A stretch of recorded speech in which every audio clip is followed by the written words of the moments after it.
And with that out of the way, we can go right ahead and look at Luka Doncic's numbers in the finals because they are something that I wanted to sort of bring a little bit of attention to because they are insane.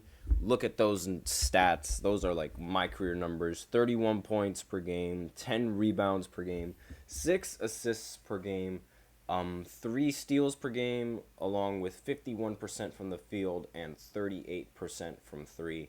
Obviously, I mean, like, what can't you ask from Luka? Like, he's doing absolutely everything in that he possibly can in this game. He's the only player on the Dallas Mavericks who has hit multiple three-pointers in this final series. That is horrible.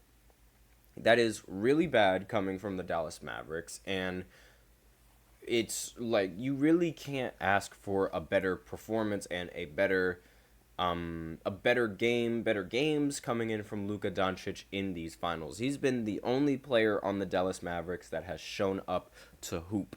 Every other player on this team has struggled immensely, and one of the biggest culprits is Kyrie Irving. Kyrie has been horrible the entire final series. He is only averaged 14 points per game, which is well below the regular season average and well below the average that he's been having in these postseasons.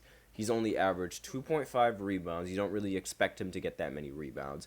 4 assists. Now, the assists have dropped considerably, considering how a lot of the times in these games between, whether it be the Timberwolves, whether it be the Clippers, he was always the one getting double teamed, and he would create the open looks for the other players and thus rack up a lot of assists. And now he's only averaging 4, which was honestly a common trend in how they were able to shut down the entire Mavericks offense and sort of prevent Luka Dončić and Kyrie from passing the ball, because Luka in Game 1 of the NBA Finals had a career low 1 assist, and that was really the only bad spot on his game because everything else was fantastic. Now, aside from Kyrie Irving over here, everything else is not so fantastic. Now you could see that I put free throw percentage over there I keep pointing the wrong way. I put 3-point percentage all the way on the top right over there, free throw percentage, because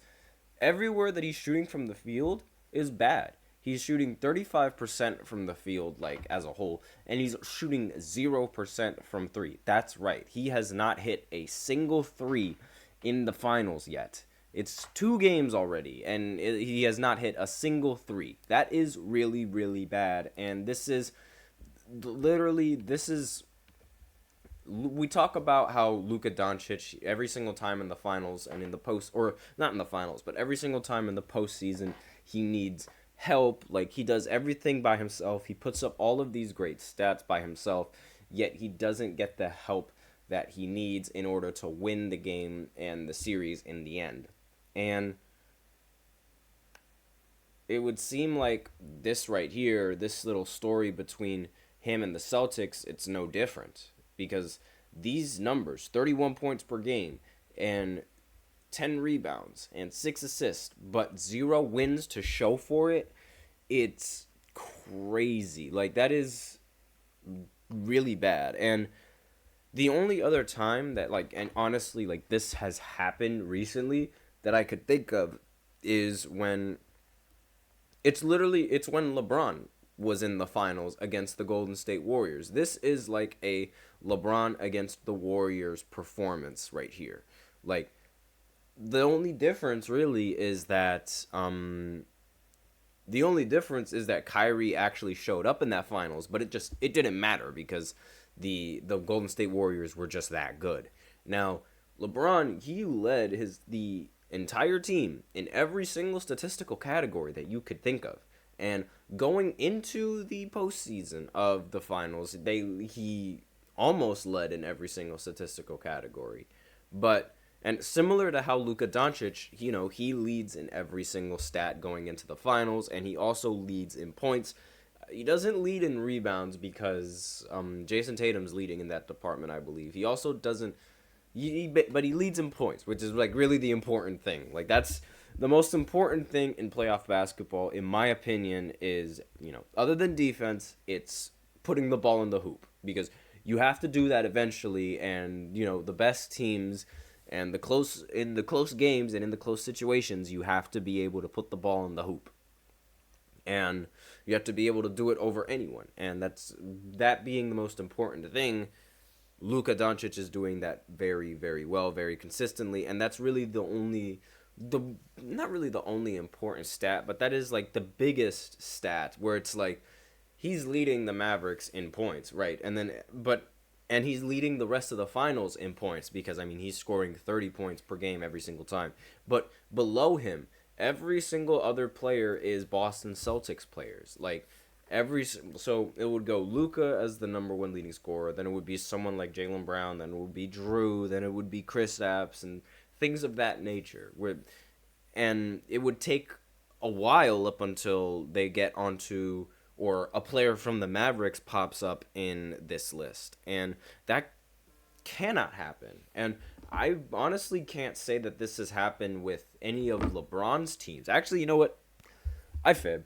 This has happened several times with a lot of LeBron's teams. Like, LeBron's teams and his experience in the finals, it's honestly a little bit similar to this, because he would go up, and even LeBron's first ever finals appearance could be similar to this, but I'm not going to get into that too much. Essentially, this is a LeBron performance. He is doing everything in his power and everything that he can to will his team to win. It's just his team isn't good enough to compete against this Boston Celtics team. And it's just too much for them. And it's what's really even crazier to me is, I don't have this stat up yet, but Jason Tatum, he's not been playing well at all in the finals either. He is shooting he's shooting the worst field goal percentage ever recorded in finals history when a player has taken 150 plus shots.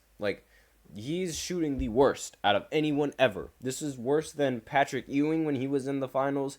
This was worse when, oh my gosh, who else did he beat on this list? I just know it's one of the worst shooting displays ever in finals history. And it's you cannot have that when you're Jason Tatum. Okay, here's this list. He shot worse than Patrick Ewing in the finals. He shot worse than J.R. Smith in the finals. He shot worse than Kevin Love in the finals, who are two of LeBron's teammates, by the way. He's shooting worse than Sam Perkins, worse than Jason Kidd, worse than Rip Hamilton, worse than Kenyon Martin, worse than Robert Reed, worse than Dirk Nowitzki in 2006, I believe. And it's again, this is really, really bad. And this is the lowest field goal percentage in NBA Finals history, minimum of 150 field goal attempts since 1980. This is a really bad stat to lead in, and the fact that, your J.R. Smith shot better than you and Kevin Love shot better than you, who, again, both played on LeBron's team at the same time, by the way. And the fact that the Celtics have been able to win is even crazier, because I've said how bad the Mavericks were shooting before, but not Luka, Jason Tatum is shooting worse than practically all of them, but he's on the winning side of this entire thing. So it's just a little bit of an interesting thing to bring up, the fact that this is the awful shooting display that he is having, and this is how he responds in his second NBA Finals, which, to be fair, though, he is averaging, the best, some good all-around numbers. His rebounding is good. His assists have surprisingly been a lot better than they usually are. But, I'm not going to bubble wrap him and say that he's having a great finals performance, because in the reality, he's doing a lot less than what is expected of him. But that's basically all that I have for this second segment. So now we will go ahead and go into the third segment, where I talk about Jokic joining the Serbian national team. So I will be right back after the short break. Be sure to stay tuned for that and I will be right back. So be sure to stay tuned. Looking for your daily fix of sports talk without having to pay for it? GSMC Sports Network is available on YouTube. Just search GSMC Sports Network. Get your fix of daily sports talk shows on YouTube, absolutely free. NFL, college football, NBA, MLB, MMA, UFC, fantasy football, and so much more. GSMC Sports Network has shows running all day long, with new sports shows starting every 2 hours. Just like on your favorite cable sports channel, except GSMC Sports Network is absolutely free. Just search GSMC Sports Network on YouTube to catch one of your new favorite shows, like the GSMC College Football Podcast, Chip Shot Football Podcast, Hoops and Heels Women's Sports Podcast, GSMC Basketball Podcast, and so many more. Check it out for yourself.